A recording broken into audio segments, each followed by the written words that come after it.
Good evening, everyone. Welcome, welcome. We are so excited to have you. Thank you so much for joining us. My name is Tiah Tomlin, and I'm a breast cancer survivor and the co-founder of My Style Matters. We are a 501c3 nonprofit organization that's based out of Atlanta, Georgia, and we're dedicated to helping enrich the lives of children, cancer survivors, caregivers, and the community at large in an effort to end disparities in cancer care. The Physicians Committee is our partner for tonight. They are also a 501c3 nonprofit organization that's headquartered in Washington, D.C. Their efforts are dramatically changing the way doctors treat chronic disease such as diabetes, heart disease, obesity, and cancer. By putting prevention over pills, doctors are empowering their patients to take control of their own health. You can learn more about their mission and vision at www.pcrm.org. Thank you so much, Physicians Committee, for co-hosting this event with My Style Matters. Before we get started, I want to share a little bit of housekeeping. We'll have some time for Q&A at the end. So if you'd like to ask the speakers questions, please use the Q&A box and we'll pull from those questions during the session. Please do not use the chat box. It often moves fast. We're really likely to miss the questions that are added there. However, after the event, we'll be sending the link to the recording, so if you miss anything, you can watch it again. Also, feel free to engage in the chat. We do have, if you have nutrition questions, feel free to post them in the chat because we have a dietitian that will be fielding all of your questions. Tonight's session is all about Black women and breast cancer. This topic is important because Black women are disproportionately impacted by breast cancer. According to American Cancer Society, Black women are 40% more likely to die from this disease. And to address this, My Style Matters and the Physician Committee have brought together some dynamic speakers to shed light on the impact that this disease has on the community of women and what we can do to address this disparity. Our speakers for tonight are Dr. Kristi Funk. Dr. Funk is a board-certified breast cancer surgeon who, alongside her husband, Andy Funk, co-founded the Pink Lotus Breast Cancer in Los Angeles. She has also helped thousands of women through their breast cancer treatment, including well-known celebrities like Angelina Jolie and Sheryl Crow. Dr. Funk is a frequent co-host on The Doctors and a breast expert on the Good Morning America and has appeared on The View, Today, The Dr. Oz Show, CNN, and numerous other national and local television and news shows. She wrote the national bestseller, Breast, the Owner's Manual, and lives in Southern California with Andy and their triplet son. Deitra is a heart health coach. She's the founder of Full Circle Health Coaching and is a vegan soul food culinarian who has a passion for helping Black women live at their optimal heart health through lifestyle interventions that include, but not limited to, whole food, plant-based eating, without sacrificing taste or traditions. Deitra has spent close to 3 decades as a registered nurse, and after premature death of one of her beloved patients, Deitra decided to change the trajectory of her nursing career from bedside to tableside as a cooking instructor and healthy lifestyle coach. Deitra is a national board-certified health and wellness coach, certified for the Food for Life instructor with the Physicians Committee for Responsible Medicine, and she will be leading our upcoming program, Food for Life, this weekend. Nneka Leiba leads the EWG Healthy Living Science team, translating complicated scientific topics, particularly those dealing with the effects of everyday chemical exposures on our health, into easily accessible tips and advice. She is an expert in a wide range of issues, including drinking water quality and the safety of ingredients in cosmetics and other consumer products. We are so grateful for each of you for sharing your expertise with us tonight.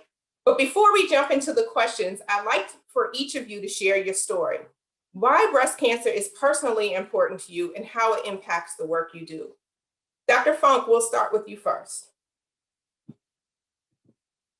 Okay, yes. So, there are really only 2 big things I care about. Second to my relationship with God would be loving my family, and then killing cancer. I am all about doing my best to inform women across the world that they have so much more control over this disease than they ever thought or imagined. And I'm so impassioned by having written my book and having my mind blown open to the world of nutritional science, which no MD gets throughout all of training, and all of the rock solid evidence that you can find there that supports how healthy nutrition and lifestyle behaviors can dramatically alter the course of your life destiny in terms of all of life's major killers: heart disease, stroke, diabetes, obesity, Alzheimer's, and of course, cancer. So it was really my book that transformed me into having this powerful message that you are ultimately in control of you. So I'm very grateful for the opportunity to be here and to share some of my knowledge tonight. Awesome. Thank you so much. Miss Deitra, how about you? What is your connection to breast cancer? How is this so personal to you? Well, I have two stories. So the first one, my best friend actually passed away 10 years ago from breast cancer, and she was diagnosed when she was 6 months pregnant with her son. She lived for 9 years. She had, bouts of remission and reoccurrence. But, just the experience with her, supporting her, going to support groups, just wanting to help, others, again, take charge of their health. The other is, you guys may have met my other dear friend, Donna Green Goodman, who is a 25-year survivor and thriver of reversing breast cancer as a result of diet and lifestyle. So again, you can take control of your health through diet and lifestyle. Thank you. And Miss Nneka. Yeah, I don't think that there are many people, especially now, that don't know somebody who has been diagnosed with breast cancer or some other cancer, probably a family member or a very close friend. So in that regard, it's personal. It's also personal as a Black woman, knowing that I have an elevated risk and looking at our exposures to chemicals across the board, and the chemicals that have been linked to breast cancer and other cancers, and knowing that Black women may not have the same access to healthier products as other women because of the products that we use and what's available. And obviously I'll talk more about that. So that's where it becomes really much a driver for me in trying to close that disparity across the board, trying to ensure that there's safer products available for everyone. So whatever steps we can take, whether it's safer personal care products or healthier foods or reducing food deserts or whatever it is that we can do in that regard, we have better products with fewer carcinogens available for everyone. Thank you so much. And as you all know, I'm a breast cancer survivor, so that's kind of what my connection is. And I really have a passion for it because as I was going through my own journey, I just saw so many gaps in supportive services. And I said, I want to be a part of the solution. I want to educate myself more and more. And as a matter of fact, I actually took an integrative approach to my own healing from breast cancer and, learned about EWG. And so thank you so much, Nneka, for joining tonight. But I made those drastic changes. The first thing I did after getting my diagnosis and telling my family and saw my doctor, came home, got a box and got rid of every single thing in my house. So this topic tonight is very, very near and dear to my heart. And I really want to share this with women in our community. So over the last 25 years, when we think about breast cancer, we see a lot of improvements in this space overall.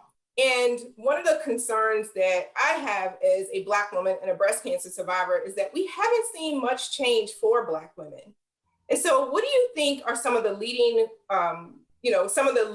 what's leading to the overall improvements? And what are your thoughts on why we're seeing similar improvements for Black women?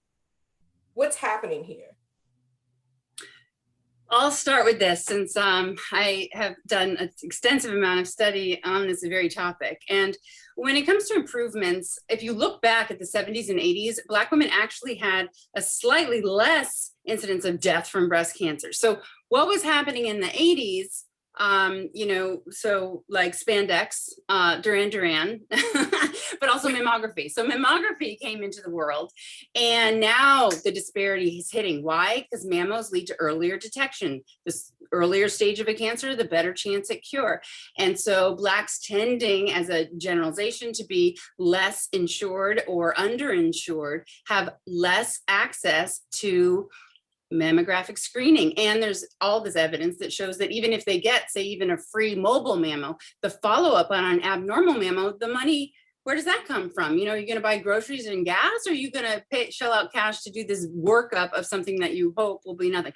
So it turns out that the reasons are so multifactorial that I'm going to do a speed through PowerPoint for you, because I want you to understand how deep the issue goes, because the solutions are also therefore multifactorial on a personal, familial, community, legislative, political, policy change levels. All of them have to be addressed, because there are factors all along the way that contribute to this widening gap in disparity between Blacks and whites in their survival. So here I go. I'm going to share my screen real quick. Okay. And I'm sharing the wrong thing. Here we go. Sorry, I got this in the way. Okay, so let me just open this up so that it's bigger. Is that looking good for everybody? Okay, so if we look at the most recent data regarding breast cancer incidence and mortality by race, you see that white women have the most breast cancer, but barely. Per 100,000, it's just a wee bit more than Blacks. And then together, we have 25% more breast cancer than all other ethnicities. But boom, when you look down here at the bright pink bars, you're noticing that Blacks indeed, as Tiah said, have a 40% increase in the incidence of death from breast cancer, and over 100% more than all the other ethnicities. So what is going on here? One thing is that African-American women with breast cancer, 33% of them are diagnosed at an age less than 50, whereas 22% of white women are. Another level, under 35 years old, you're 2 times more likely to be diagnosed if you're Black than white. So the younger you are with cancer, the more life ahead of you have to get a recurrence and to possibly die. However, if you look at 5-year data, so we're not looking at a lifetime, just in the next 5 years, the bright pink these are the 5-year survival rates by race. So bright pink is where the whites land, and then the duller pink here is where Blacks land. So if you can do the numbers in the most recent period here, the 5-year survival rate for whites is 92%, but only 81% for Blacks. So yes, Blacks tend to get cancer younger, but there's more at play. And the answer is in part in genetics. So these receptors sit on cancer cells when you don't have them. These 3, estrogen, progesterone, and HER2. And I saw in the chat already some people mentioning having had triple negative breast cancer.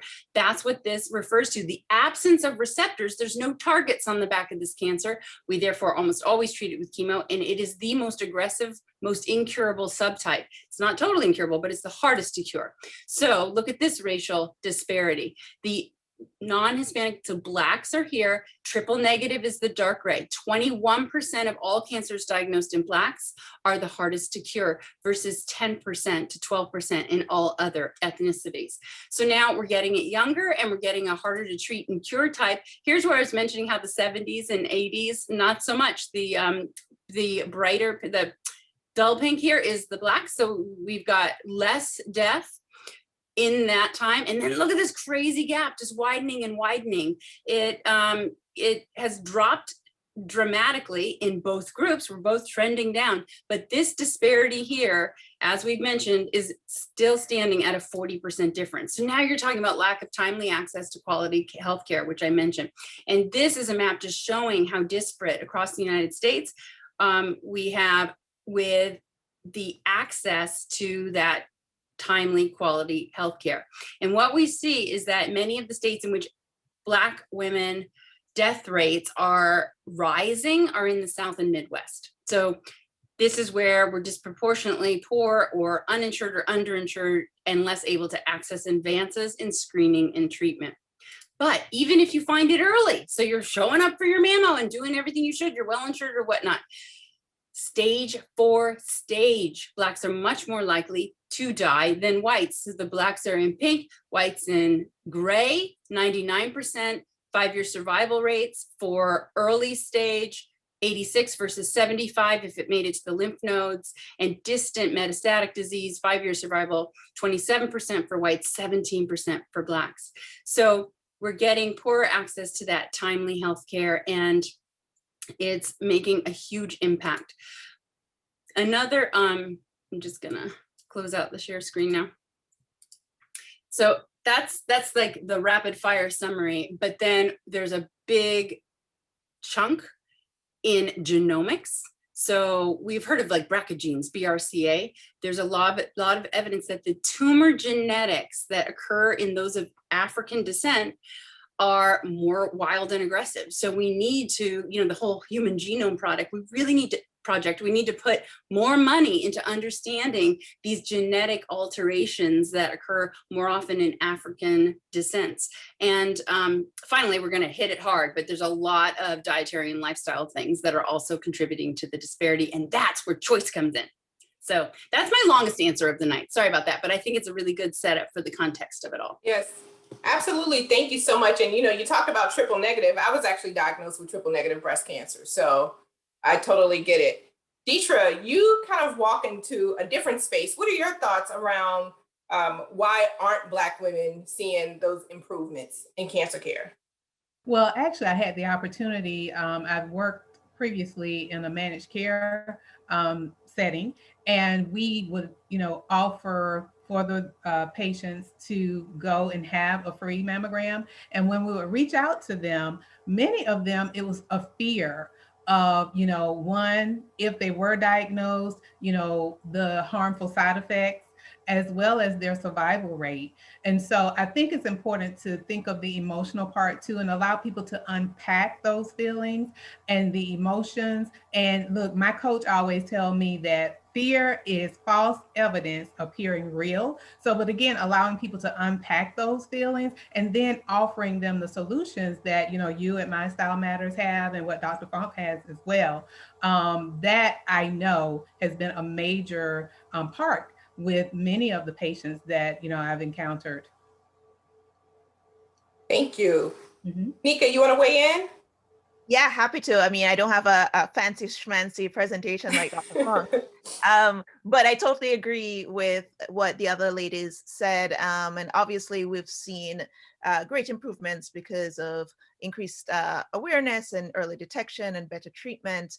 But I think that for the disparity in Black women, we really do need to focus, like Dr. Funk said, on the biology and the differences in the biology. Also, issues related to fear of the medical community because of systemic racism, for example. But another big one for my group especially is looking at differences in products used or product types used. So looking at ethnic differences in the foods we eat. Unfortunately, a lot of the clinical studies don't have a lot of diversity in them. So a lot of the findings are very specific to white people or white women.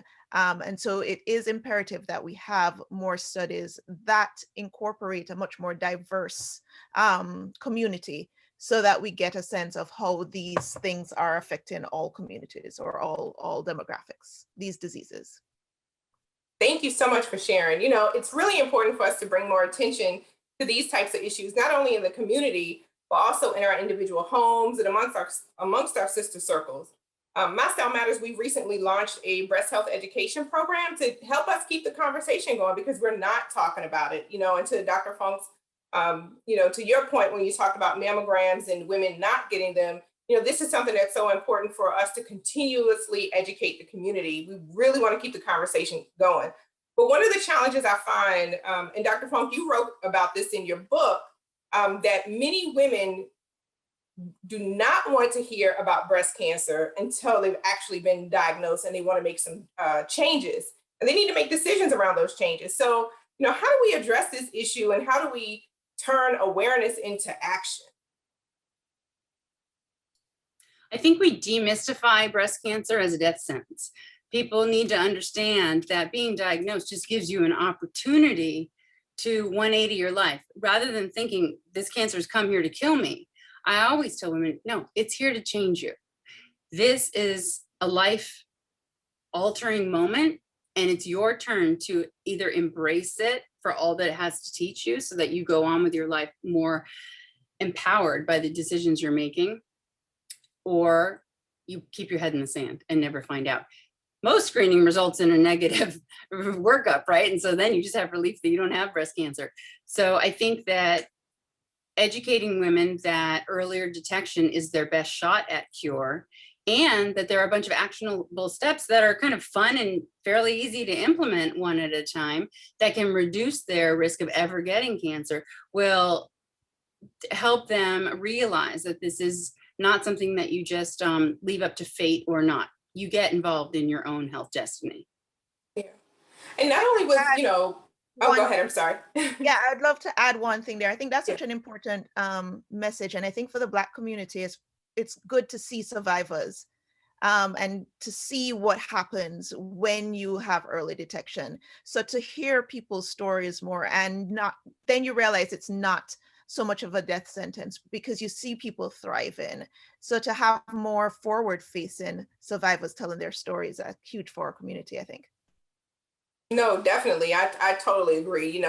Before I was diagnosed, I didn't know much about breast cancer. I had an aunt that had been diagnosed when I was in the 7th grade. And so, out of sight, out of mind. And it wasn't until I got diagnosed that the awareness kind of kicked in. And to Dr. Funk's point, I made the decision to, start making changes. But it wasn't, before then, I wasn't thinking about changes. I was young, I was under 40, so I wasn't in that age group of getting screenings on a regular basis. And I was just living life and enjoying life. And once it hit me, it was my wake up call to say, you got to do something. It was my body sending me a message to say, I need you. I need you to focus on me. So thank you so much for sharing that. So let's talk about diet and nutrition as well as physical activity, since we're on that subject of, making those lifestyle changes. And, we see that actually plays a major role in outcomes. So what kind of steps can we actually take to help us reduce the risk of getting breast cancer or even having a recurrence? So Deitra, can you share a little bit with us? What are some basic nutrition approaches that we can take that will help us improve our breast health and overall health?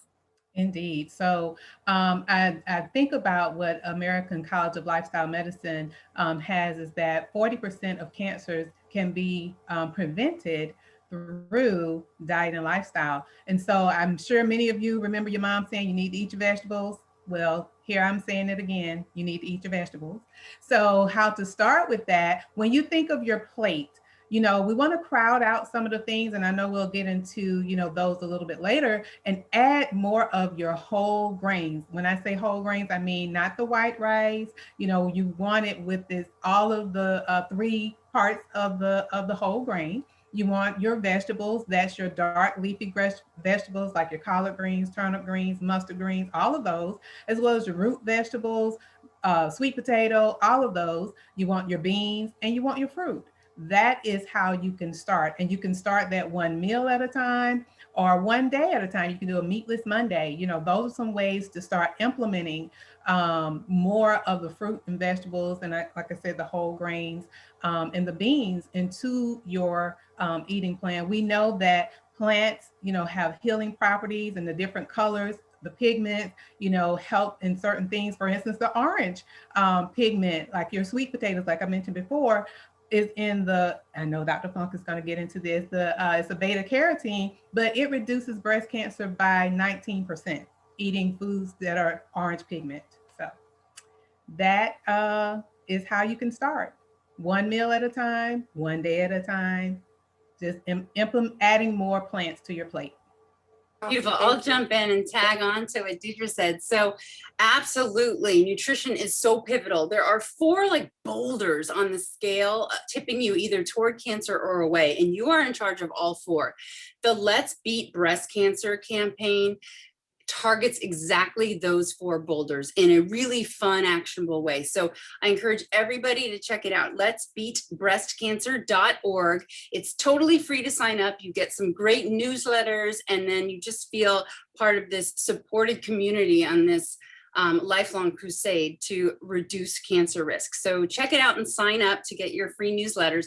But here are the pillars. So nutrition, for sure, eating whole food, plant-based, and minimizing or eliminating animal products, meat, chicken, turkey, fish, cheese, butter, milk, and eggs. Okay, and then pillar number 2, exercise. So a lack of exercise is obviously bad, heightened by COVID, with gyms and park closures. So many people are working from home. They're more sedentary than ever. Those junky comfort foods are just in the kitchen, walk away, and you're sitting around more and not exercising. So a lack of exercise is associated. Get this, just briskly walking for 11 minutes a day cuts breast cancer by 18%.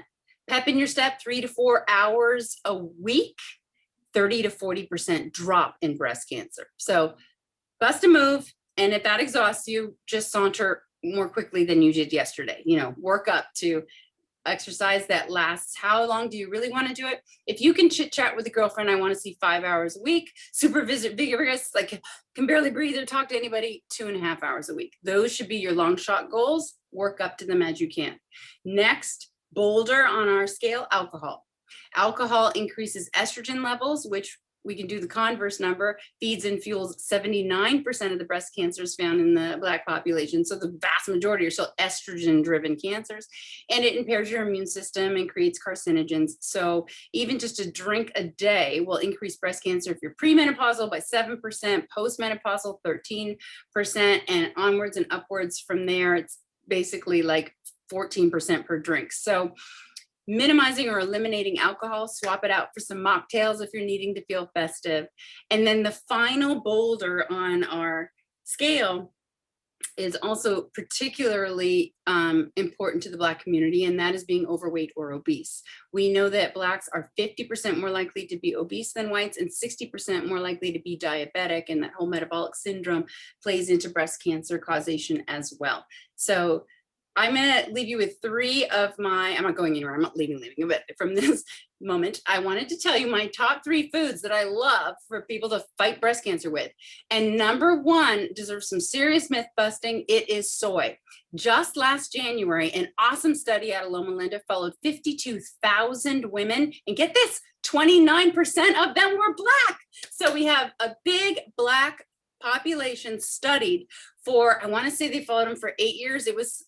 There was some length to the study, and what they found is that for your median average consumption of soy milk versus drinking dairy milk, there was a 32% drop in breast cancer. So I can wax on for a long time about it, but won't. Just believe me, the science proves that soy it's not only neutral, it literally will decrease the occurrence of breast cancer between 30 and 60%, depending on the study. And once you have an estrogen-driven or estrogen-negative cancer, it will drop recurrence by about 30% and death as well. 30% drop in death for high versus low soy consumption. So 2 to 3 servings a day. What's a serving? About a cup's worth of tofu, soy milk, edamame, soybeans, tempeh, miso, tamari sauce. Okay, soy. Next group, cruciferous veggies. Eat your broccoli and try to do it raw or lightly steamed. Or if you roast it, chop up a little raw and throw it in. There's a whole enzyme that you're missing when you cook it that makes it magical to seek out and destroy cancer cells, for real.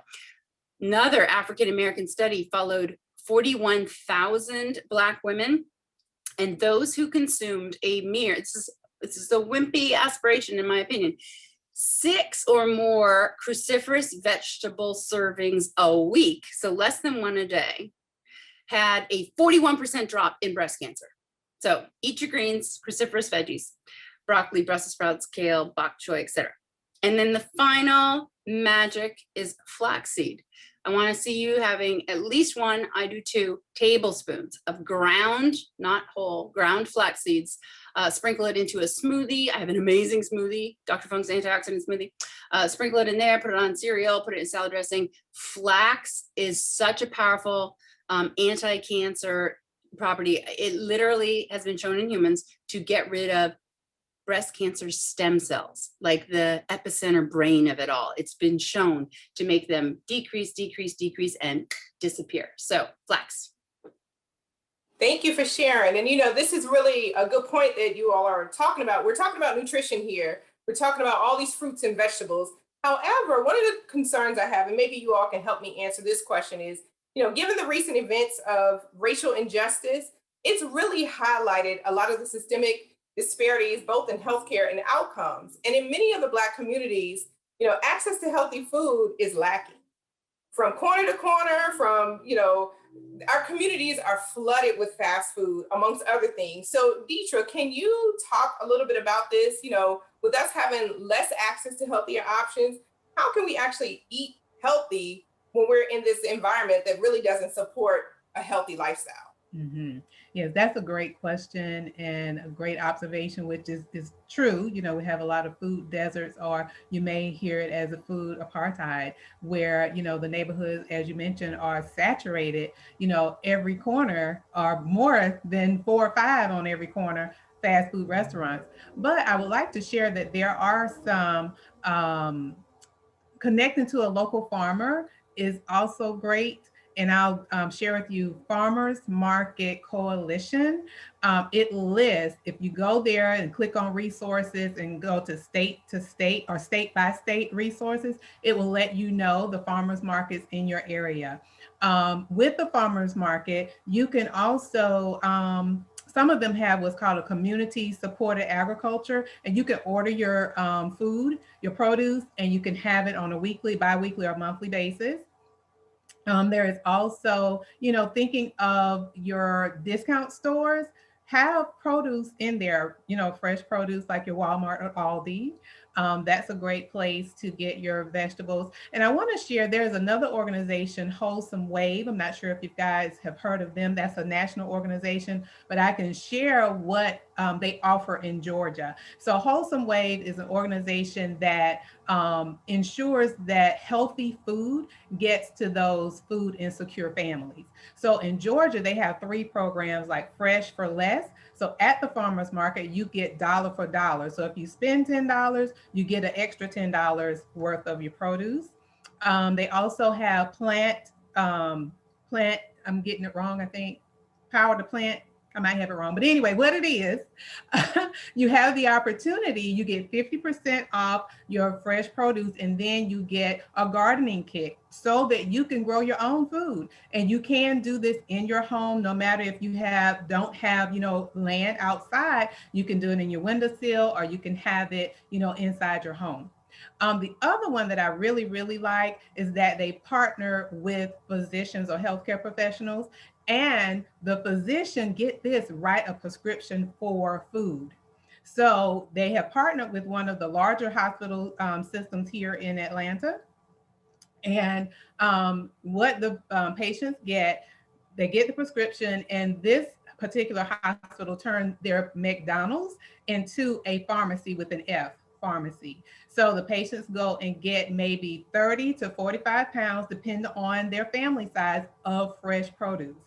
The caveat is they have to comply with going, to their doctor's appointment, going to nutrition classes, cooking classes, all of that. So those are some ways to overcome the barrier. Yes, it is true, about the food deserts, but just like, everyone isn't aware of all of these resources, it's out there, and we just have to highlight it and get it in front of people. Yeah, and that's the thing that we can do too is, support policies that help to increase the consumption or the availability of fresh fruits and vegetables. I know at one point the SNAP program and the WIC program didn't allow for certain fresh fruits and vegetables. And so incentivizing, but also making it a policy, or making policies that make it easier to get fresh fruits and vegetables to communities that don't have access is super important as well. Yeah, absolutely. One of the things that we've done at My Style Matters is we've partnered with an organization here in Atlanta called Eat Right Atlanta, and we provide produce to cancer patients. If anyone who's undergoing treatment, they actually get their produce from the farmer. So not only are we, helping the cancer survivors, but we're also helping the economy, right? So, we really want to make sure that people are getting fresh produce where the access is not readily available. So we talked a little bit about the communities, the Black communities, and that we're flooded with fast food. And I want to transition here and kind of focus on some of the work that you're doing, Nneka. We are not only flooded with those fast food restaurants, we're also flooded with the beauty supply stores. They're like on every single corner.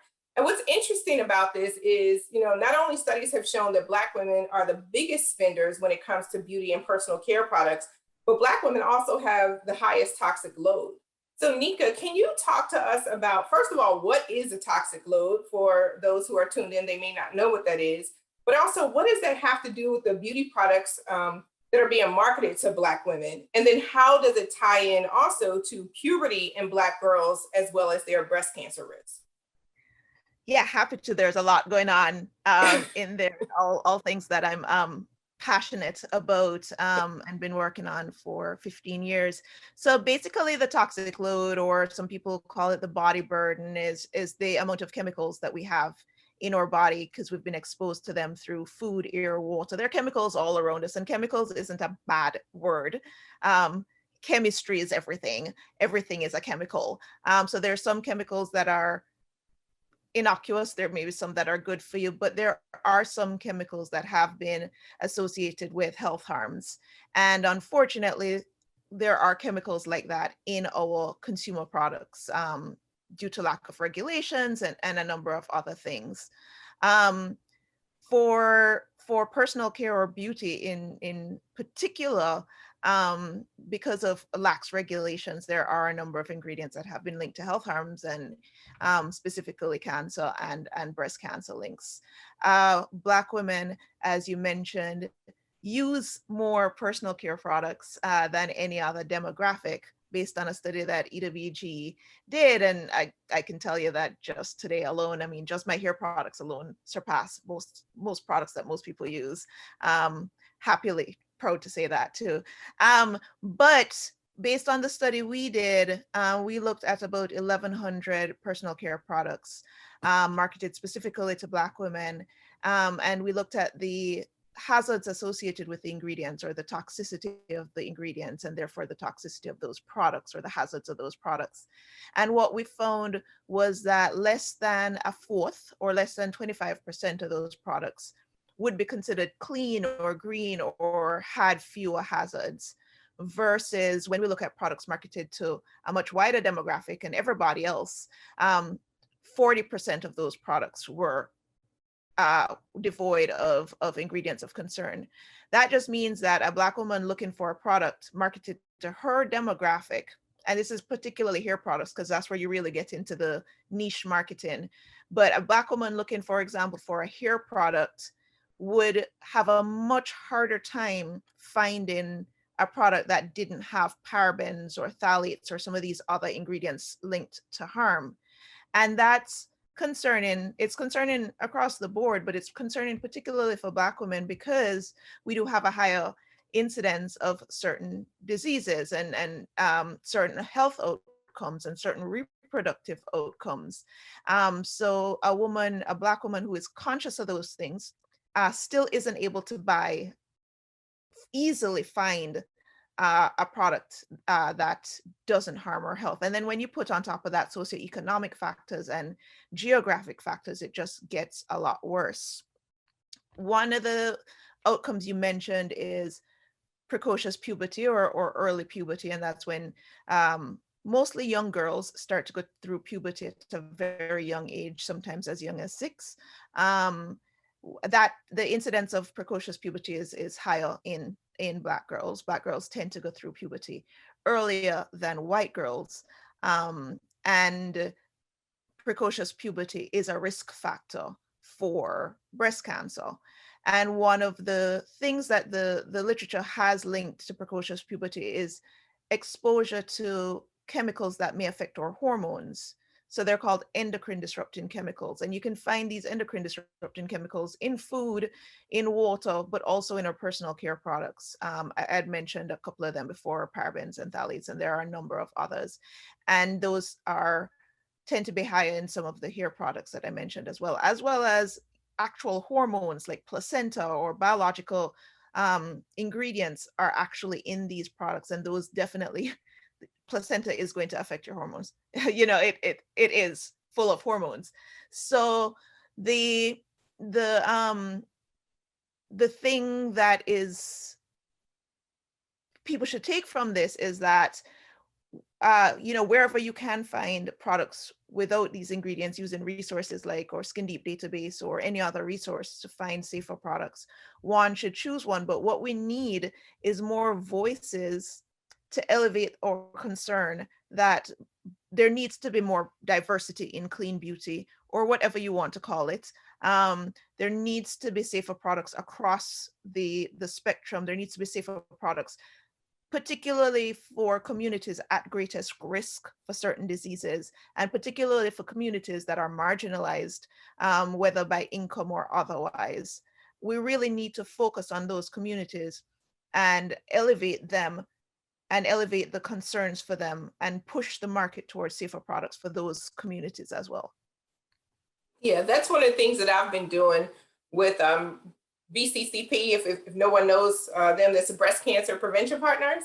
I've been working with them to address the issue around fragrance. You know, Nneka, if you don't mind, can you speak a little bit to fragrance and the issues around that? Happy to. In personal care products, well, first of all, fragrance is in everything. I mean, when they started putting fragrance in garbage bags, I was like, mic dropped, I'm done, because I don't know why fragrance has to be everywhere, but fragrance is everywhere. And because of a loophole in, at least in the personal care product space, you don't have to disclose the ingredients in your fragrance. So you will just see fragrance likely on the label. Unfortunately, fragrance mixture can be made of any number of up to 4,000 ingredients. And without knowing what the ingredients are, you can't really make an informed decision about that product, about the safety of that product, because there are historically some fragrance ingredients that have been linked to reproductive harm and have been linked to endocrine disruption. Diethyl and dibutyl phthalate, for example, are two big ones that people talk about, and those have been linked to reproductive harms in boys and men and affect sperm quality and other reproductive malformations in boys. And there are other synthetic musks and all of these other ingredients in fragrance mixture that can affect harm. And the problem there again is that there's the lack of transparency.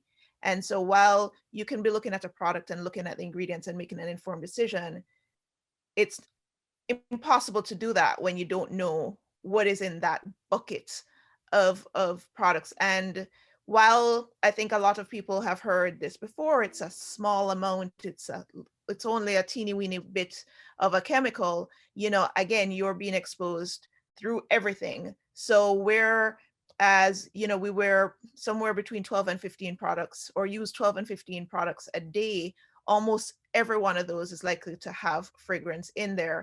And then as soon as we walk out into our homes, some of us have candles, we have fragranced socks, or cutting boards are there's fragrance everywhere. So although there's a small amount in one product, we're never exposed to just one chemical or one product a day. So we have to look at this synergistic and cumulative effect. And that really adds up and affects our body burden or toxic load, as you mentioned before. Well, thank you so much. You all have shared a lot of great information tonight. So I want to jump into the questions. We have a lot of questions that are coming through in our Q&A. And so Nneka, just, what are some of the ingredients we should be looking for to avoid in our hair care products? So I'd love to talk about ingredients to avoid. And obviously I just mentioned 2 ingredients, or well, 3 if you include fragrance. And then, there is p-phenylenediamine and some of the others. But I think it's less about what ingredients to avoid, because if I just tell you 4, you're going to say, oh, well, if I buy a product without those 4, it's fine. And that's not necessarily true. And I don't want to give anybody false hope in that regard. So there are some, and on our website at ewg.org, we go through a lot more ingredients. But I think what's important is to do is find a tool like, again, Skin Deep or Healthy Living app, where you just look up a product or scan the barcode of a product, and it will tell you what EWG has rated the product as based on the toxicity.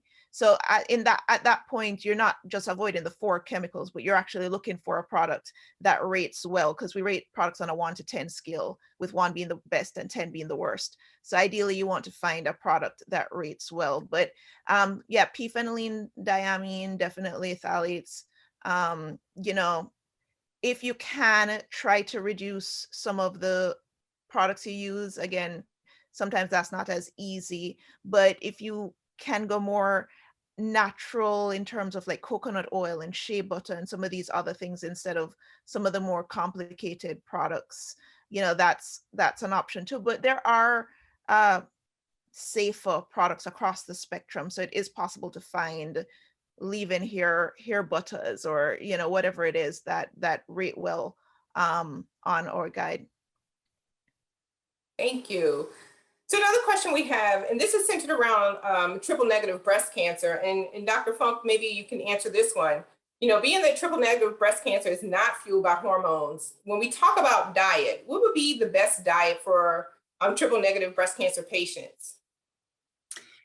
Without a doubt, it's going to be a whole food plant-based diet. So every time you lift fork to mouth and chew and swallow, you're releasing factors from that food that ultimately enter the bathtub that every single cell sits in. So it's called the tumor microenvironment.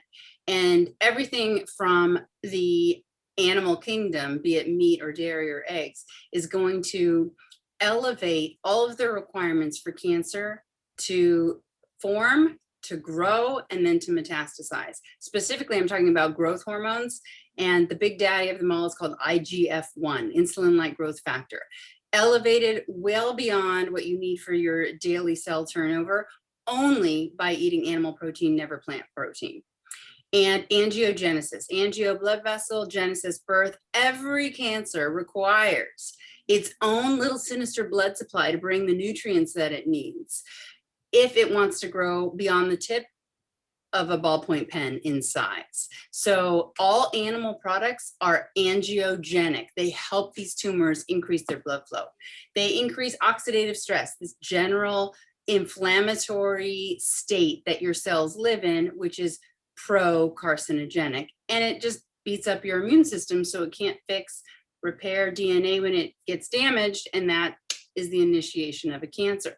On the flip side, when what you're chewing and swallowing comes from the plant kingdom, fruits, vegetables, legumes, lentils, beans, peas, split peas, nuts, the opposite happens just automatically with no help from you. Just chew and swallow, and now you're going to be anti-angiogenic in your eating. You're going to lower IGF-1 levels. You're going to lower inflammation. You're going to give a big boost to your immune system and squelch the oxidative stress.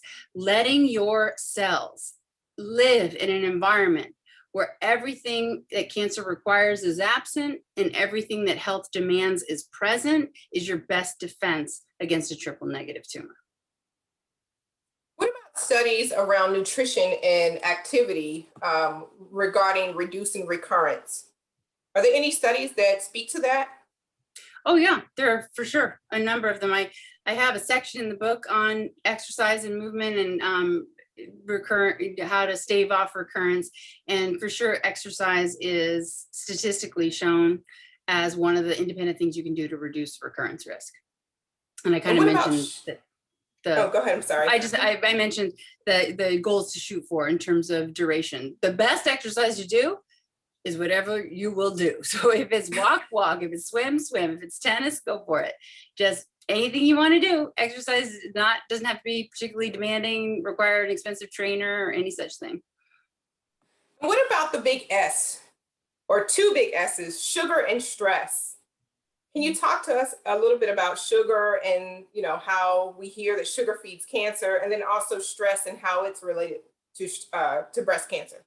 For sure. So sugar does feed cancer. It also feeds all of our cells. It's your brain's most preferred source of fuel is glucose. So if you were to effectively eliminate sugar from your diet altogether, you would be dead. So it's not so much sugar, it's how that sugar comes in the form of cookies and cakes and pies and sugary snacks and candy and sodas.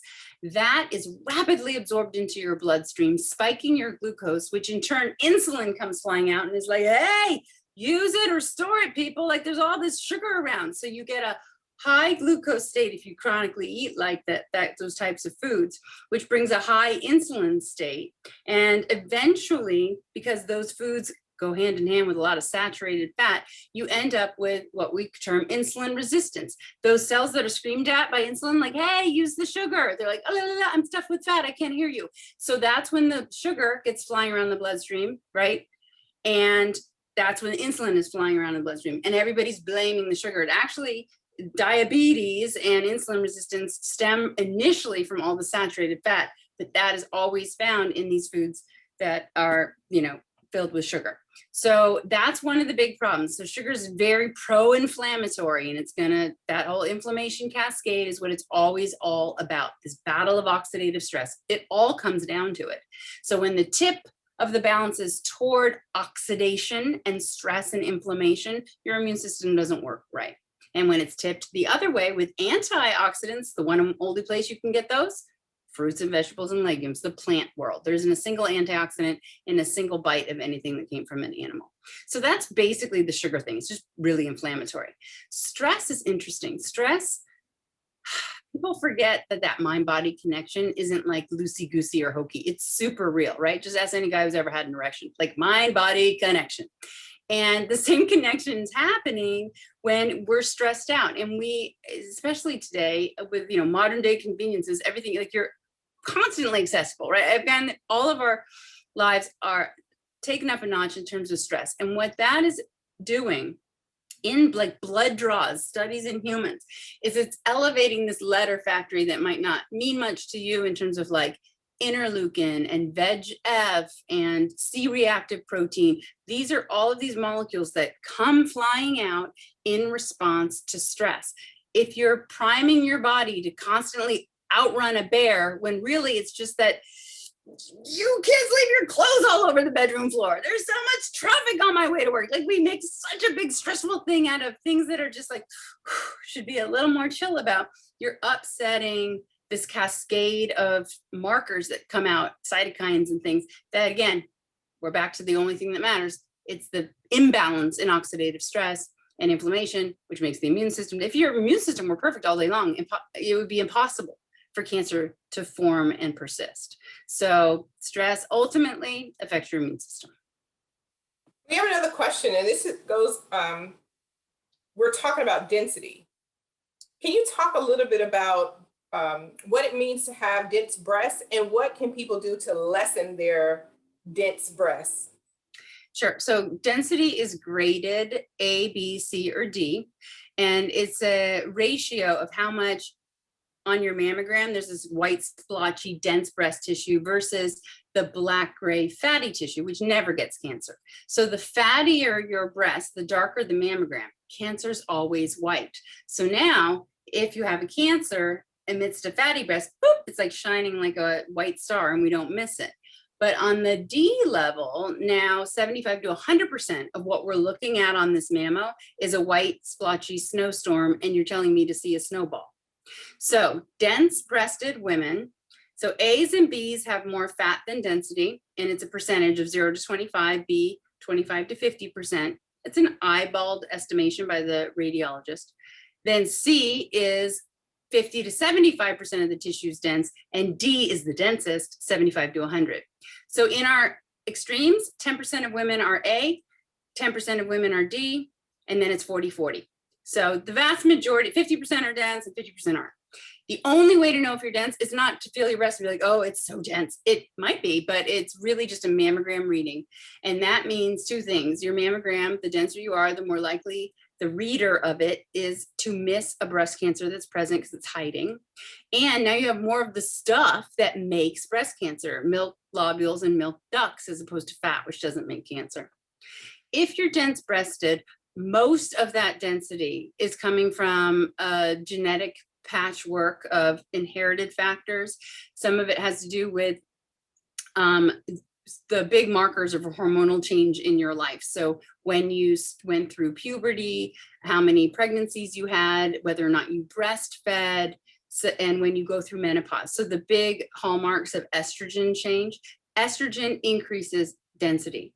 So foods that decrease the estrogen burden in your body will decrease density.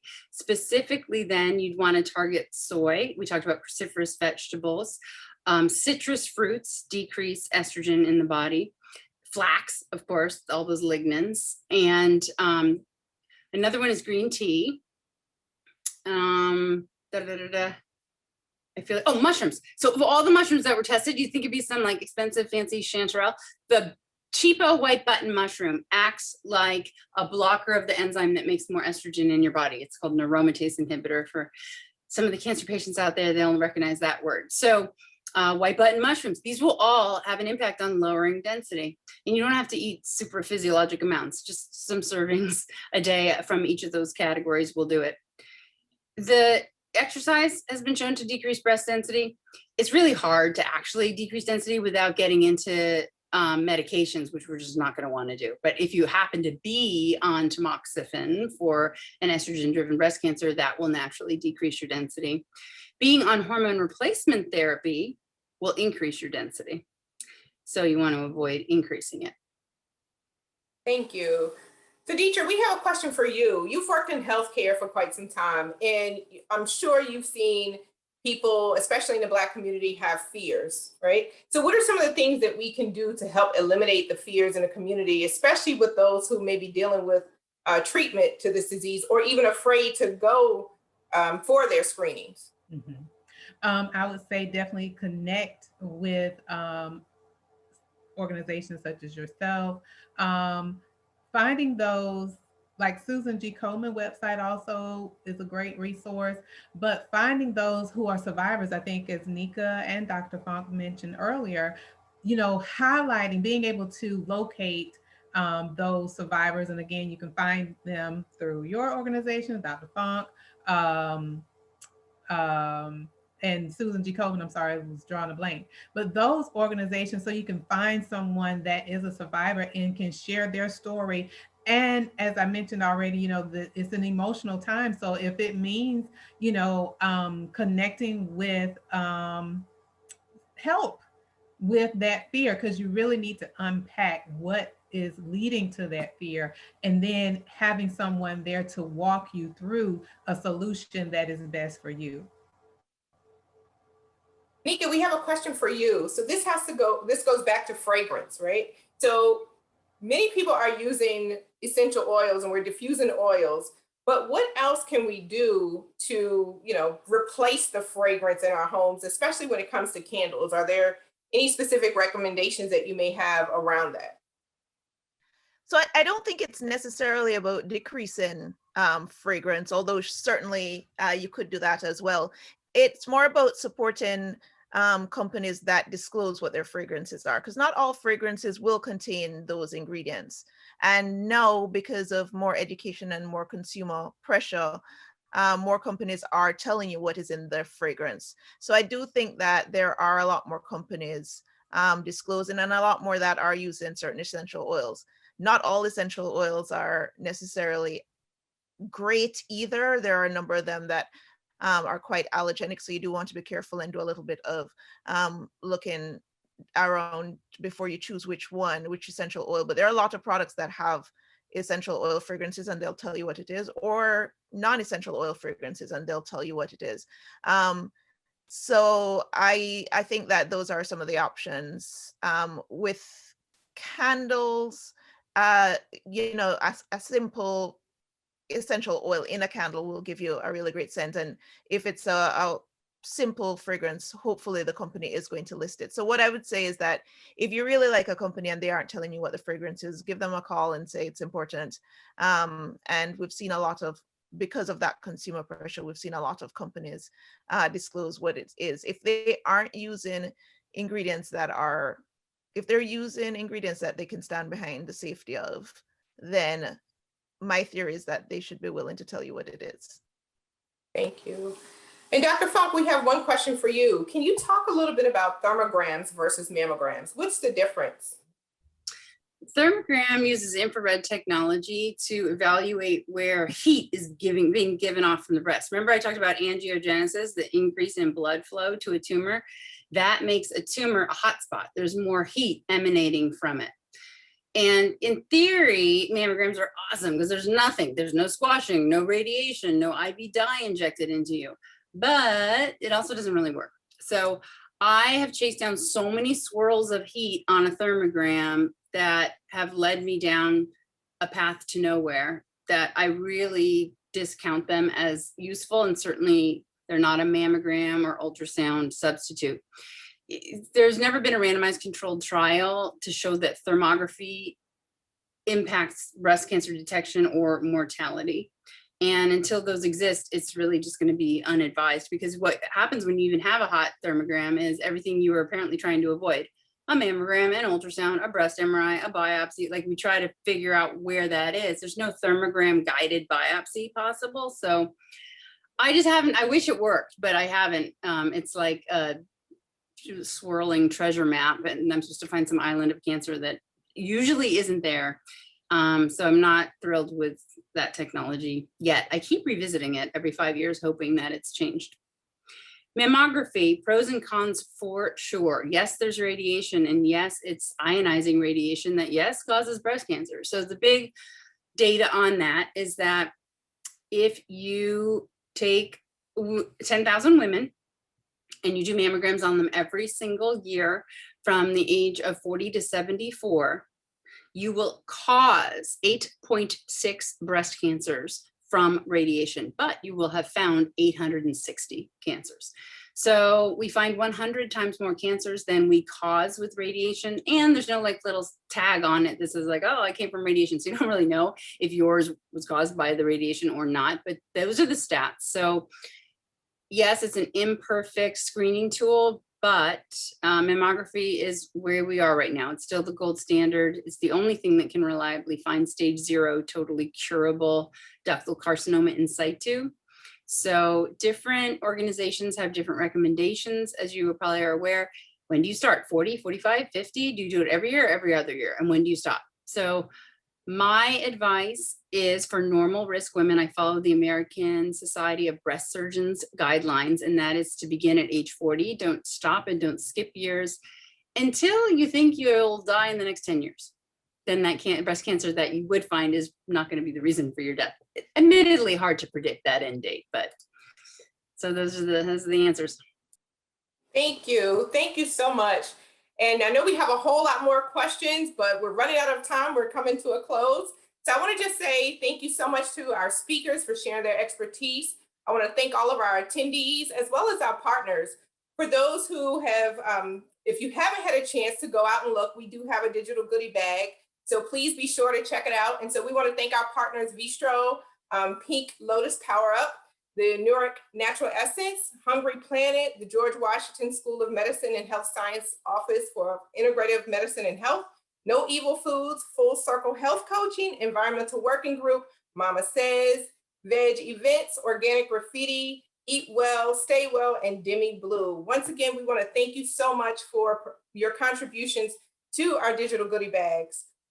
You'll find in those goodie bags, you'll find recipes, resources, coupons that will help you live healthy. For more information on individual steps you can take to reduce breast cancer risk, please visit www.letsbeatbreastcancer.org. And of course, thank you to My Style Matters and the Physicians Committee for organizing this event. If you are a cancer survivor that's either undergoing treatment or no longer in treatment and would like to connect with us, please contact us at info@mystylematters.org. Again, thanks everyone. And don't forget to spring into action with your health. Until next time, have a great night.